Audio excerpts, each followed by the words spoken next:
Good afternoon, good afternoon, good afternoon.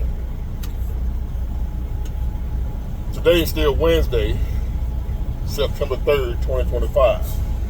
Back with another episode. Thank y'all for tuning in. I really appreciate it. I was just listening to some podcasts. I watch content creators too.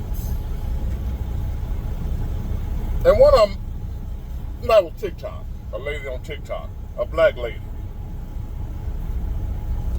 And she said something that struck a nerve with me. Oh, did I say thank y'all for tuning in? I really appreciate it. I don't know. I'm groggy right now. She said something that really struck a nerve with me. She was talking about, she was black, and she was talking about us, my people, black people. And how brainwashed we are. What they call a Stockholm syndrome. To where we've been oppressed so long, to where we've gotten to a point to where we love our oppressor.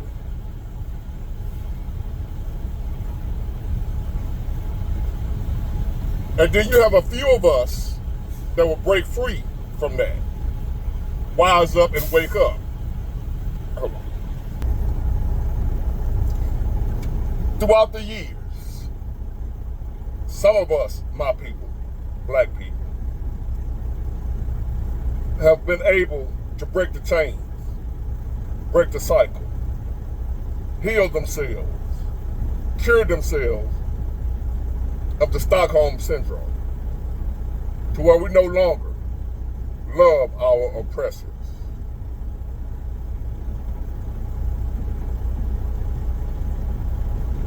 And they call us, when we do this, they call us sellouts. Our people who are still suffering from Stockholm syndrome. I think that's what they call it, Stockholm. If not, look it up. It's when you, a group of oppressed people that have been oppressed for so long, they start loving the oppressor instead of hating them. There's a name for it. I think it's Stockholm syndrome, if I'm not mistaken. And that's a real thing. To where you actually had slaves during slavery in America that got to a point to where they actually loved the slave master. That is not a normal human characteristic, to love someone who treats you bad.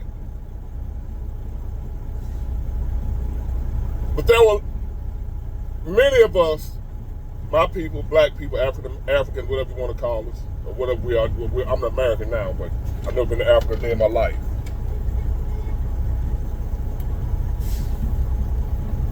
But as time has went on, people like myself and other black people, that like-minded black people, decided we're not going to be oppressed anymore. We're not going to love our oppressor. We're going to fight back. We're going to have some dignity and self-respect and love for ourselves. We're going to stop mistreating each other. We're going to stop disrespecting ourselves. We're not going to run out on our families and abandon our kids anymore. Because that's what our oppressors wanted us to do. The oppressor wanted us to abandon our family, mistreat our woman, leave her with the kids to fend for themselves. That's what our oppressor wanted us to do. And our oppressor in America, to black people, the original oppressor of black people in America, it wasn't a race. It was white people, no. It was the Democrat Party. It was the Democrat Party. I know we've been taught that everybody that had slaves were white. I'm going to piss some of y'all off. I'm going to be called a bootlicking Uncle Tom, I know, for telling the truth. But you had a lot of black slave owners too. It's historical fact. And a lot of them were more cruel than the white slave master. We see that today, the way black people treat other black people. You got black people nowadays treat black people worse than white people do. And I'm gonna get some hate for this one. And I don't care. Because you ain't gonna F with me. I promise you ain't.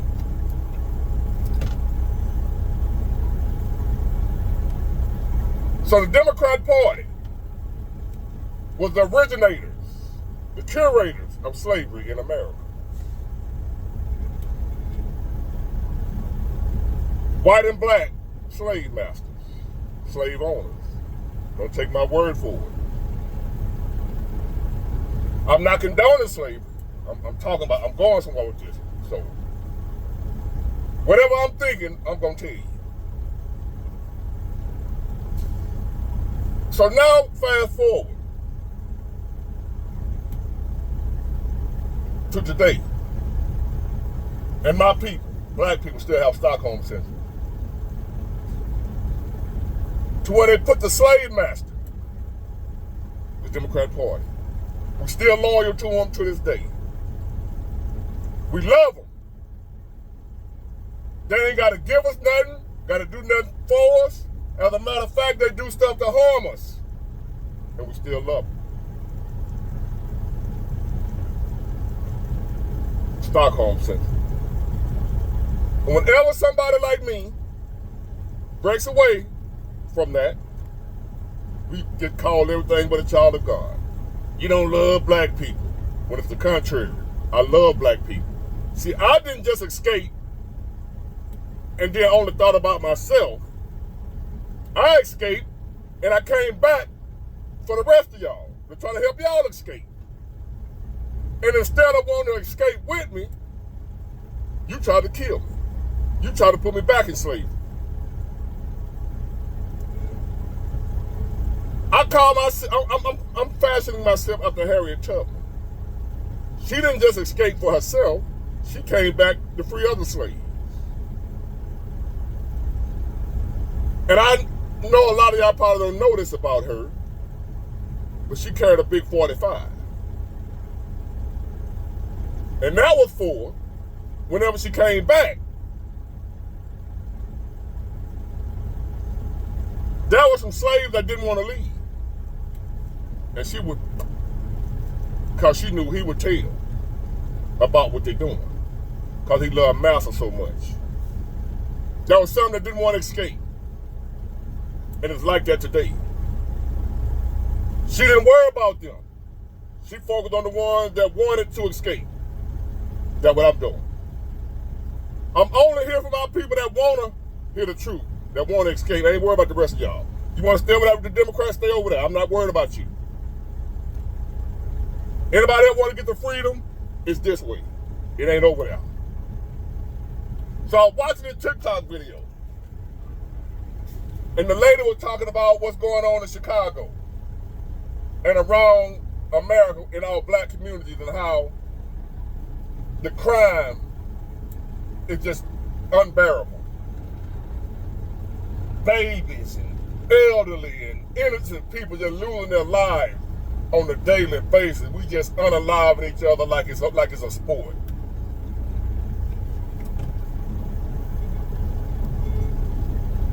And the slave master, the Democrats, sitting back watching this, ain't doing nothing to stop it. Because they don't want to stop it. It's going according to how they want it to go. They want the black people to eliminate each other.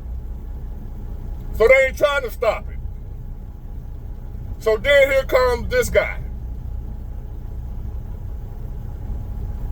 the president, trying to figure out ways to stop black people in the hood from slaughtering each other. And it's black people in the hood, because of their Stockholm syndrome and loyalty to the Democrat Party, who telling them, don't let him come in there and save y'all. He your enemy. Listen to me. I got your back. That's the Democrat.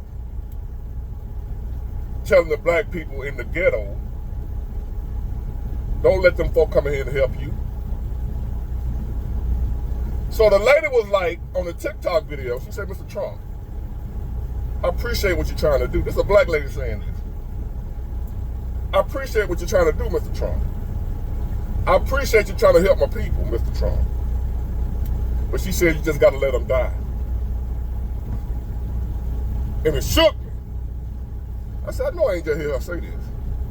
She said they don't want to live. Sometimes you just gotta let them die, Mr. Trump. Let them be. Leave it alone. You tried. You offered to help them. They didn't want the help. So just let them keep burying their babies. Let them keep releasing balloons and lighting candles. Let them keep ducking and dodging bullets. Let them die. I didn't say this. I'm repeating what I just saw the TikTok video. She said, a black lady, let them die. Get out of there, Mr. Trump. Don't worry about them. You offer to help, they don't want it. My people are so far gone.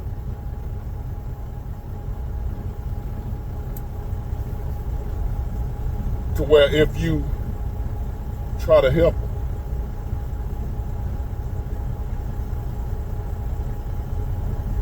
but they find out you're not rocking with the oppressors anymore, they don't want nothing to do with you. They're going to lash out against you. They're going to hate you. No matter how much you love them. No matter how much you hate them, you're trying to help them. Simply because I walked away from my oppressor, from our oppressors. Our longtime enemy, the Democrat. Because I walked away from them, that made me an enemy to my people. When in reality, I love my people. And I want to see my people do well. And I'm coming back to spread the message to my people that these people are not for us. They hate us. They've been the ones against us all along. And they're still against us. But the Stockholm syndrome is so deep, there's nothing I can do. They will kill me before I can help them. So my best bet is just to get away from them and let them die.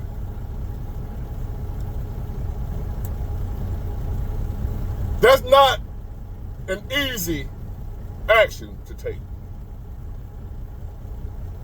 When it comes to somebody you love, and you watching them destroy themselves, and you can't do nothing about it. You see a family member or loved one doing stuff to destroy themselves, and you know a better way for them, and you want to see them live, but they won't listen. They continue on with their bad behavior. Whether it be a drug addiction or something like that. You may have a family member, your father or somebody, strung out on drugs, and you want them to stop so bad, but they won't. And they'll end up hurting you before you can help them. And sometimes you just gotta let them die. And that's what that lady said on that video when it comes to our people, my black people, my beautiful black people. In these inner cities, the Democrat-led cities like Chicago, Memphis, Washington, D.C., and all around the world, in these Democrat-led inner cities, where black people are unaliving themselves at an alarming rate. They don't want no help because the oppressor told them they don't need it. You okay. You fine just like you are. And anybody that stands up to them, speaks out, and say, hey, this got to stop. We can't keep killing ourselves like this. The oppressor sent out his attack dogs to call people like me sellouts and Uncle Tom. Don't listen to him. He a sellout. He love Trump. He a Trump bootlicker. Don't listen to him. And all I'm saying is, black people, we effed up. We need help, y'all. Let somebody help us that's willing to help us. They said no. So I'm going to repeat what the lady said. Mr. Trump, don't send the National Guard in there. In Chicago, Memphis, none of these places. It's apparent that these people enjoy watching their babies die. It's obvious that these people enjoy ducking and dodging bullets every day. They enjoy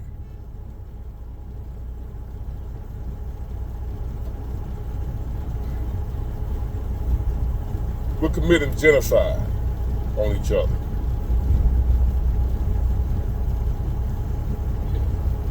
And they enjoy it. They want to release balloons. They want to bury the children, their grandmothers, their mothers, innocent people, victims of violence. No matter. I just showed y'all the clip yesterday. What happened in Chicago just this last Labor Day weekend. What happened in my own city. And around in urban cities and areas, ghettos and slums all around America. It's going on every day like that.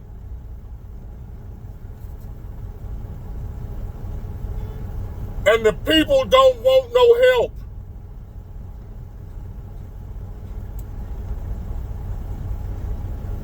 You're sitting here looking at this mess. It's a war zone. And they don't want no help. They telling, no, we good, huh? No, leave us alone. So no matter how hard it is, sometimes you gotta let them die. If they want to die, you can't make them live. You gotta let them die. As cold and as harsh as that may seem, I'm not telling you to go unalive. But if they want to unalive themselves, sometimes you just gotta let them.